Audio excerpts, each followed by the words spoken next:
Hello everyone, welcome back to the Global Conflict News channel. Please subscribe my channel. The story begins not with silence, but with the faint hum of engines above the desert night, a reminder that the skies of the Middle East are never fully empty.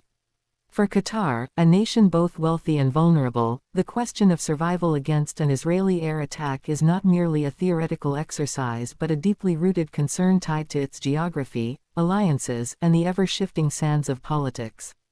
Imagine the scenario: Israeli jets, equipped with the latest stealth modifications, launch from bases far beyond Qatar's borders.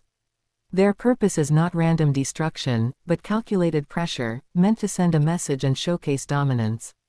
The first story hook lies in this tension. How can a tiny nation, rich in gas and influence but limited in physical size, defend itself when faced with the overwhelming technological prowess of one of the most advanced air forces in the world? From the exterior, Qatar's defenses look impressive on paper. Its skyline gleams with modernity, but in reality, its military exterior is a fragile shell compared to the hardened veterans of larger regional powers.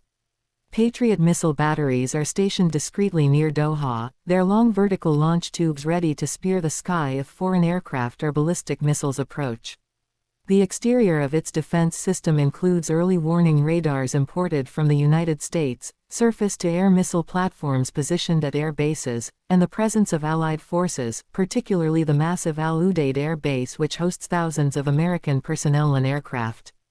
This exterior presence is both a shield and a signal. Qatar's greatest visible defense is not its own weaponry, but the symbolic and very real umbrella of U.S. protection. Yet exterior appearances can be deceptive, and the glitter of imported systems sometimes hides the cracks of limited manpower, coordination, and training. Inside the nation, the interior of Qatar's defense architecture is compact but strained. Within underground bunkers beneath Doha, small groups of officers monitor glowing radar screens, trying to anticipate threats before they arrive. Interior command rooms are designed with precision, displaying maps of the Gulf, tracking aircraft, and maintaining direct lines with U.S.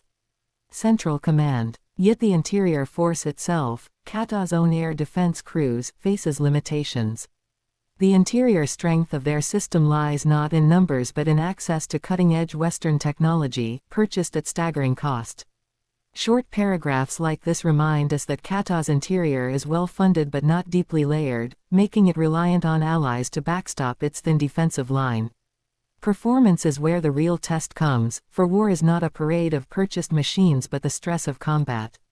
If Israeli jets were to launch precision strikes on Qatari infrastructure, the performance of Qatar's defenses would hinge on speed, coordination, and resilience. The Patriot systems are designed to intercept incoming ballistic missiles, but they have a mixed track record against fast, low-flying cruise missiles or stealth aircraft.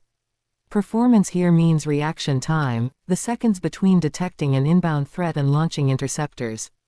Israeli aircraft, such as the F-35I Adir, are specifically designed to exploit gaps in radar coverage and strike before defenses can react. In such a clash, Qatar's performance would not only be about machines, but about the skill of its operators and the willingness of its allies to intervene. Would American aircraft scramble from Al Udeid to shield their host, or would Washington remain silent, treating the conflict as a bilateral issue? That uncertainty defines Qatar's performance ceiling: expensive hardware with unproven capacity against Israel's battle-hardened squadrons. Safety features in this scenario extend beyond the machines themselves. Qatar has invested heavily in fortifying its critical infrastructure: natural gas processing plants, desalination facilities, and military bases. Safety is achieved through dispersal, redundancy, and underground bunkers. Key command centers are hardened against aerial strikes, and civilian shelters have been quietly built into urban centers, though rarely publicized. The population, concentrated in Doha, is itself a vulnerability, but also an asset. Qatar has the resources to evacuate civilians quickly and shelter them with food and supplies if needed.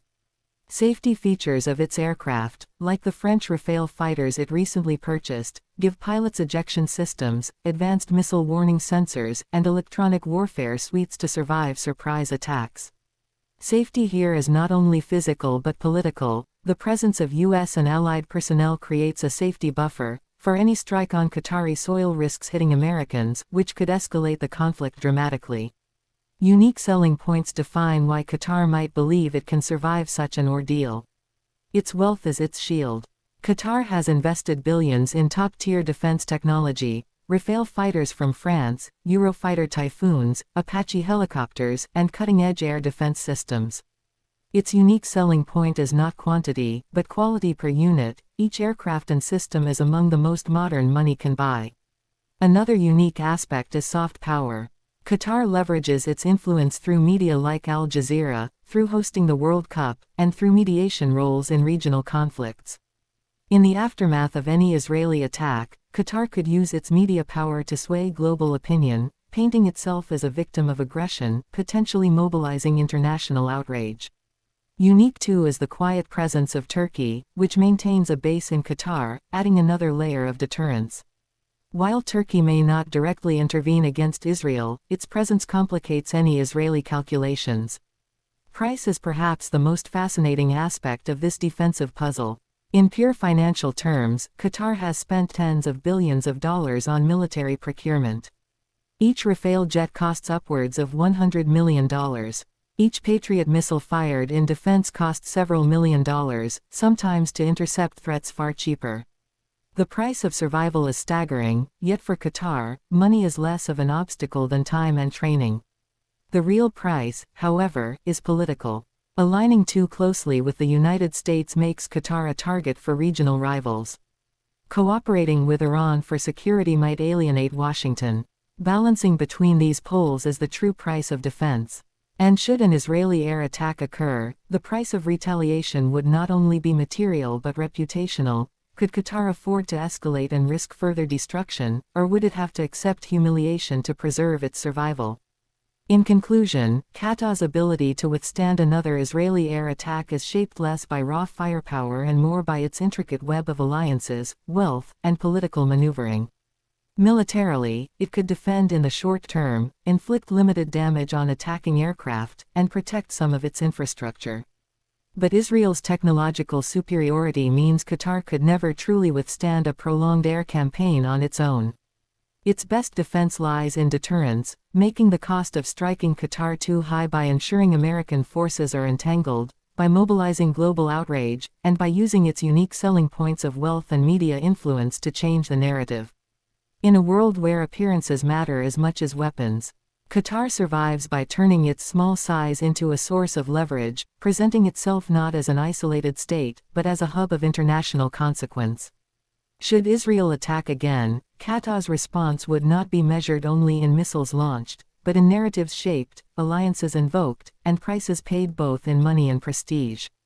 The story of Qatar under threat is a reminder that modern warfare is no longer only about bombs and jets, but about who controls the perception of power. In the end, the true battlefield stretches far beyond the skies above Doha, into the hearts and minds of the watching world.